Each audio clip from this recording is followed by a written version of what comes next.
There is a sacred rhythm to life, a divine unfolding that is not rushed, not forced, but perfectly timed. All that we seek, all that we desire, already exists. It lies not in some distant future, nor beyond the stars, but within the depths of our own consciousness. The truth, though veiled to the sleeping mind, is radiant and clear to the awakened soul.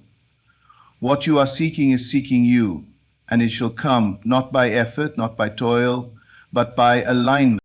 This is not a world of chance or chaos, though the outer appearances might suggest so. Rather, this world is a mirror, faithfully reflecting back the inner assumptions, the unseen beliefs, the silent convictions held within the secret chambers of the self. We are not passive observers in this life, but conscious creators. We do not wait on destiny. Destiny waits on us. The harvest always corresponds to the seed sown in thought and feeling, and the harvest will come.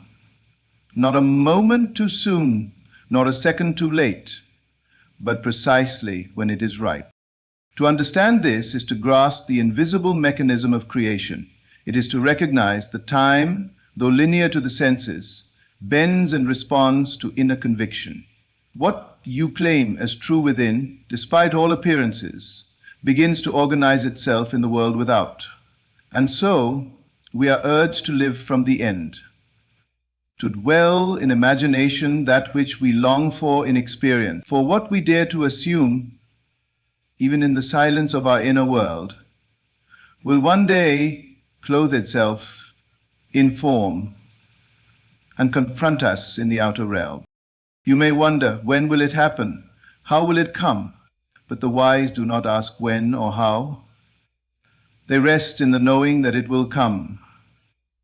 Their faith is not in circumstance, but in principle. They understand that delay is not denial. What seems to tarry is only preparing itself to emerge in the most harmonious and fitting way. The right time is not man's time, it is divine time. It arrives when the inner and outer are in agreement, when the feeling of fulfillment is so real that the world can no longer deny it. So the call, dear listener, is not to strive or to struggle, but to trust. To assume the feeling of your desire realized, to walk in the joy of your answered prayer long before it shows itself. For life is not responding to your words, but to your inner state. And when your inner world aligns with your vision, the outer must conform. It cannot do otherwise. Hold fast then to your vision, guard it with reverence, and rest in the unshakable knowing that it will come to you effortlessly, inevitably, and perfectly, at the right time. The truth that the outer world reflects the inner state is perhaps one of the most profound revelations a person can have. And yet it is often overlooked because it requires us to accept full responsibility for our reality. At first, it may seem too simple or too difficult to believe that life is not merely a sequence of external events acting upon us, but rather a faithful projection of our deepest convictions, assumptions, and emotional patterns. This truth does not blame, nor does it condemn. Instead, it empowers. For if life mirrors the inner state, then the key to transformation lies not in manipulating circumstances, but in reshaping consciousness itself. Imagine for a moment that you are standing before a mirror. You do not try to reach into the glass and rearrange the reflection. Instead, you adjust yourself, and the reflection follows. The world works in much the same way, though more subtly and with a delay that tempts us to doubt its connection to our inner world. But make no mistake, what you chronically feel and assume to be true within becomes the mold into which your outer life is poured. This is not a metaphorical idea. It is a living law. Your subconscious mind, which governs most of your thoughts, behaviors, and even perceptions, does not argue or question. It accepts as true whatever you consistently feel to be true. If you dwell in fear, lack, or self-doubt, those states will echo back through experiences that confirm them. Likewise, if you cultivate a deep sense of peace, worthiness, and abundance, your world must reflect that too. Not because of wishful thinking, but because consciousness is causal. When a person begins to observe this principle at work, they start to detach from the exhausting habit of reacting to life. They become deliberate. They begin to withdraw attention from conditions they no longer wish to experience and instead invest their energy in the unseen realm of imagination and belief. It is in this sacred space where thought and feeling intertwine that reality is first shaped. The outer conditions are simply the after effects, the ripples caused by the stone dropped into the inner pool of consciousness. This understanding brings a serene kind of power. You no longer plead with the world to change. You change your relationship with yourself. You shift your assumptions, elevate your self-concept, and enter the emotional atmosphere of your ideal reality. Then, in ways you could not have plotted or predicted, life begins to rearrange itself to reflect this new inner alignment. There is no trick to this, no formula beyond the quiet discipline of attention. You become what you behold within. You experience not what you want, but what you are, what you assume, what you feel as true. The moment you embrace this, you step into the role of conscious creator. And with each passing day, you begin to see the world not as a prison of fate, but as the mirror of your own awakened mind. Imagination is the sacred power with which we shape our world, though most pass through life unaware of its infinite potential. It is not mere fantasy, not the idle wanderings of the mind. Rather, it is the divine creative faculty that bridges the invisible and the visible. Everything that exists around you, every structure, invention, relationship, circumstance was first imagined. Nothing comes into being until it is first seen and felt in the unseen realm. Imagination is the womb of reality, and when we understand this, we begin to approach it with reverence, not as a child's plaything, but as the very substance of creation. To imagine is to assume a new state of being.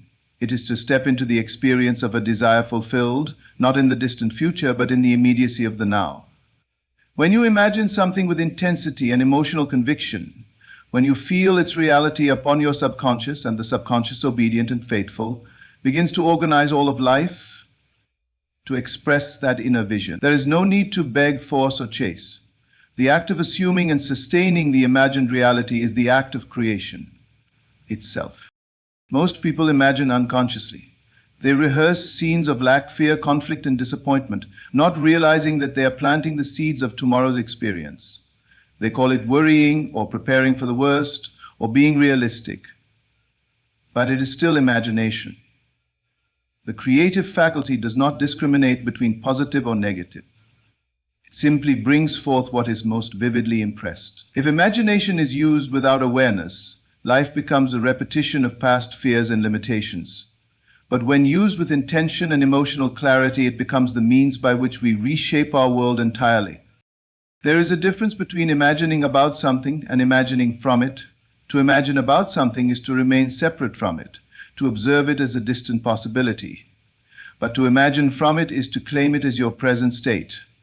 It is to step into the role, the feeling, the energy of the person who already possesses what you desire. This is not pretense, it is creation. And when sustained, it becomes inevitable that your outer world conform.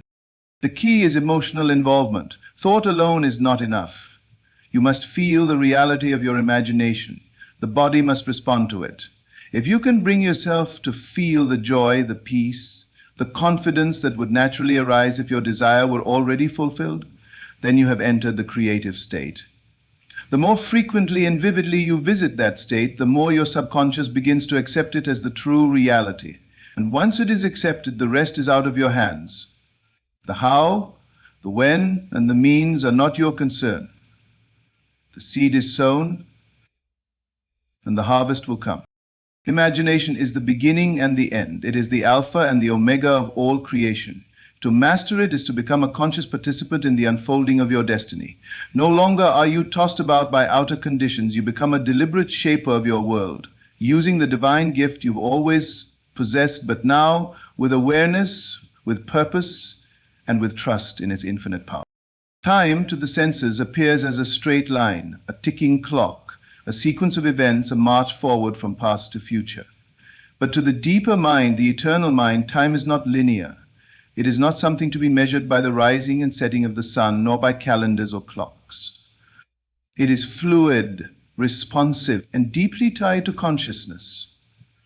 What appears to be delay is often a matter of divine orchestration and invisible arrangement of events, aligning perfectly beneath the surface. It is not time that creates fulfillment, but the inner readiness to receive. The right time is not man's time, it is divine time, and it unfolds according to inner conviction, not outer force. This truth is difficult for the rational mind to grasp, for we have been conditioned to believe that everything must occur on a logical timeline. We set goals, we plan deadlines, and we grow anxious when things do not happen according to schedule. But the deeper laws of creation do not bend to our impatience. They respond only to alignment. When inner belief and feeling are in perfect harmony with what is desired, time becomes irrelevant. The thing you long for begins to move toward you, not with effort, but with inevitability. The seed does not sprout because the clock says it is time. It bursts forth when it is ready, when it has taken in what it needs to become what it already is in essence.